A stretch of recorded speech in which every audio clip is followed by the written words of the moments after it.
নমস্কার। তো real life hero Sonu সুদ যে কোভিডের টাইমে প্রচুর লক্ষ লক্ষ মানুষকে সাহায্য করেছে, এবার অন স্ক্রিন সেই হিরো কি পারফরমেন্স দিতে পারলো তা দেখে আসলাম ফাতে। তো কেমন লাগলো ফাতে? দেখুন, আমি এই সিনেমাটা কোনো রকম এক্সপেকটেশন নিয়েই যাইনি, কিন্তু এটার প্রত্যেকটা প্রমোশনাল ম্যাটেরিয়াল আমার দুর্দান্ত লেগেছিল, বিশেষ করে অ্যাকশন সিকোয়েন্সগুলো।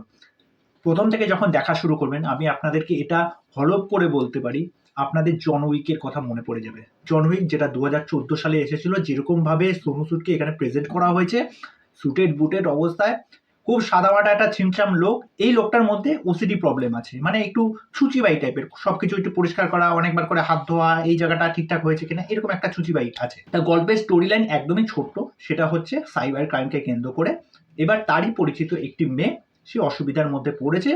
এবার সোনু সুদ আসে, এবার সোনু সুদ এসে কি করবে, তা সেইটা হচ্ছে পুরো দেখার বিষয়।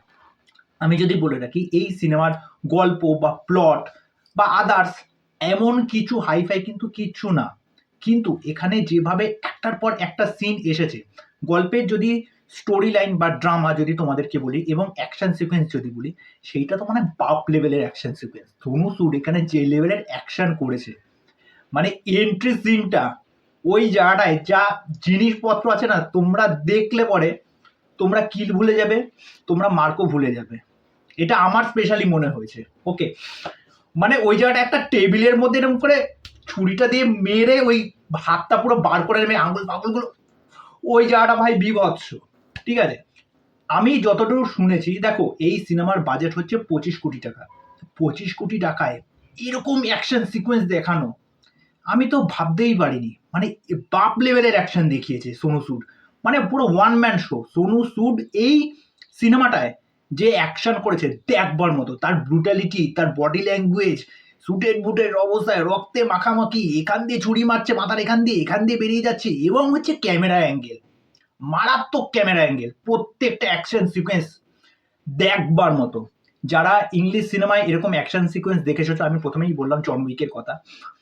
তো যাই হোক, প্রত্যেকটা জায়গায় ক্যামেরা অ্যাঙ্গেল, তার মুভমেন্ট যেরকম ভাবে হচ্ছে, বডিগুলো এদিক থেকে এই পাশে হচ্ছে, মানে এই পাশ চিড়ে দিচ্ছে, এই দিক চিড়ে দিচ্ছে, মানে ব্রুটালিটি, মানে বাপ লেভেলের ব্রুটালিটি। যারা হচ্ছে অ্যাকশন লাভার, তাদের জন্য এই সিনেমাটা দুর্দান্তভাবে ওয়ার্ক করবে।